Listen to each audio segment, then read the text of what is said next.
মুনাফিক সব জায়গায় আছে, আমাদের এই মসজিদেও আছে, আছে না নেই? 100 জনের মধ্যে হয়তো 2 জন বা 5 জন ইমানদার, বাকি 90% লোকই মুনাফিক। আপনি বলবেন হুজুর এটা কোনো কথা বললেন না, বাস্তব এটাই। কারণ 100 জন প্রার্থীর মধ্যে 51 জন যদি ইসলামী পক্ষে থাকে, বাকি 49 জন ইসলামের বিরুদ্ধে থাকলে ইসলামী দল জয়ী হওয়ার কথা ছিল, ঠিক না? আমাদের দেশে শতকরা মুসলমান কত পার্সেন্ট?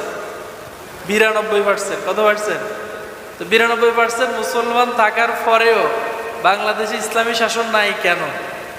কারণ হচ্ছে আমরা মুনাফিক মার্কা মুসলমান।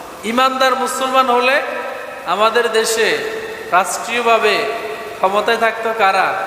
মুসলমানরা, ইসলামী দল। কিন্তু নাই কেন? ওই যে আমাদের ইমানের সমস্যা আছে, এজন্য হয়তো